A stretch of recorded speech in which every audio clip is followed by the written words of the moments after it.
हरे कृष्णा कृष्णा कृष्णा हरे हरे हरे। दोस्तों, विश्व भर में सनातन धर्म का प्रचार कई वर्षों से किया जा रहा है।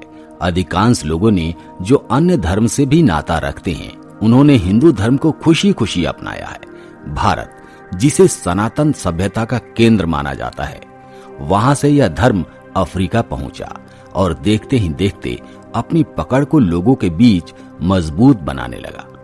आपको यह जानकर आश्चर्य होगा कि पश्चिमी अफ्रीकी देश घाना में हिंदुओं की संख्या में साल दर साल बढ़ोतरी हुई है।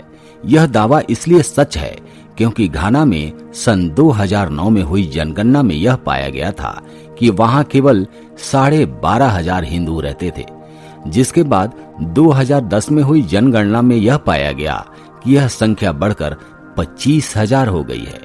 आज घाना में लगभग 1.25 लाख अफ्रीकी हिंदू रहते हैं। चलिए अब जानते हैं कि आखिर अफ्रीकी लोगों में हिंदू धर्म के प्रति यह भाव कैसे जागृत हुआ। हिंदू धर्म घाना में एकाएक विकसित नहीं हुआ है। इसके पीछे एक ऐसा समूह है जिसने हिंदू धर्म की विशेषताओं को लोगों तक पहुंचाया है, जिससे अफ्रीकी लोगों में हिंदुत्व के प्रति श्रद्धा उत्पन्न हुई है। घाना में हिंदू धर्म को स्थापित करने वाला वह सिंधी समूह था जो भारत से अंग्रेजों द्वारा किए गए विभाजन के बाद घाना में शरणार्थी के रूप में बसने गए थे। उसके बाद स्वामी घनानंद सरस्वती के नेतृत्व में घाना हिंदू मठ द्वारा सनातन प्रचार प्रसार को आगे बढ़ाया गया था। घाना देश में रह रहे हिंदू वह सभी प्रथाओं का पालन करते हैं जो आमतौर पर सनातन धर्म में किया जाता है। वहां के हिंदुओं में भी मांस का सेवन वर्जित है। यह नियम उन्होंने अपनी इच्छा से बनाया है, क्योंकि किसी जीव को मारकर खाना सनातन धर्म में स्वीकार नहीं किया जाता है। यह बात इसलिए खास है क्योंकि घाना के मूल निवासी बिना मांस के नहीं रह सकते। उनमें भी गाय के प्रति उतना ही सम्मान है जितना सम्मान भारत में हिंदू धर्म में किया जाता है।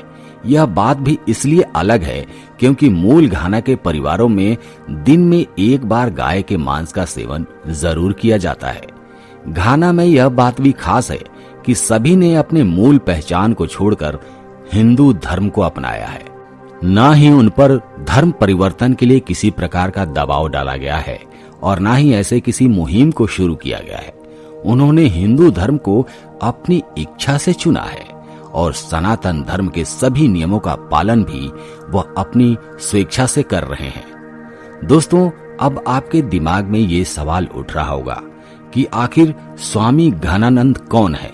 चलिए जानते हैं। स्वामी घनानंद बचपन से ही इच्छुक बालक थे, जिन्हें ब्रह्मांड के रहस्यों को और धार्मिक लेखों में छुपे सभी तर्कों को खोजने के लिए आतुरता थी।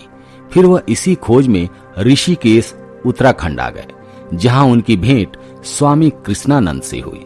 स्वामी कृष्णानंद ने उन्हें अपने शिष्य के रूप में स्वीकार किया और शास्त्रों और वेदों के ज्ञान से अवगत कराया, जिसके बाद उन्होंने वर्ष 1975 में घाना हिंदू मठ की स्थापना की और वहीं से प्रारंभ हुआ घाना में हिंदू धर्म का प्रचार प्रसार।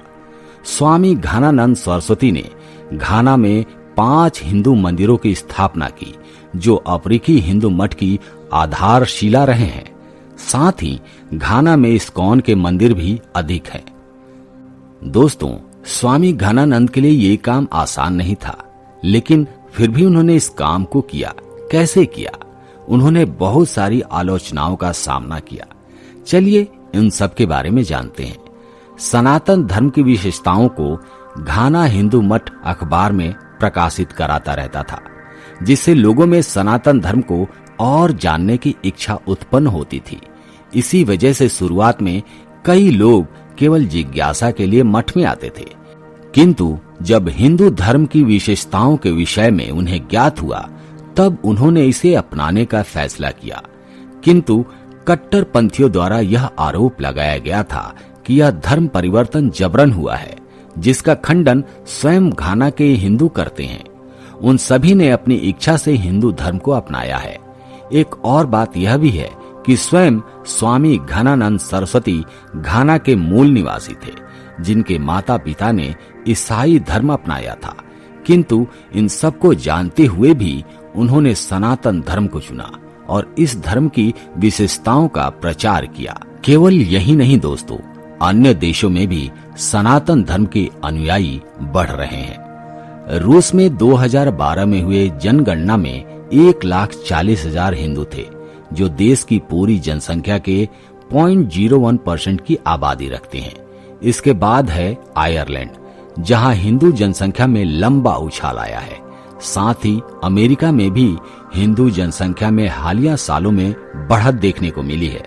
रूस, घाना, अमेरिका, आयरलैंड के साथ साथ विश्व भर में हिंदू जनसंख्या के बढ़ने की रफ्तार में तेजी देखी गई है, जिसका श्रेय उन सभी संत एवं महात्माओं को जाता है जिन्होंने केवल और केवल अपनी वाणी से हिंदू धर्म को जन जन तक पहुंचाया है और सनातन धर्म का प्रचार प्रसार किया है। तो दोस्तों, कैसी लगी आपको ये जानकारी? कमेंट करके जरूर बताइएगा। तो मिलते हैं आपसे अगले वीडियो में एक नए टॉपिक के साथ। तब तक के लिए जय हिंद, जय भारत, वंदे मातरम।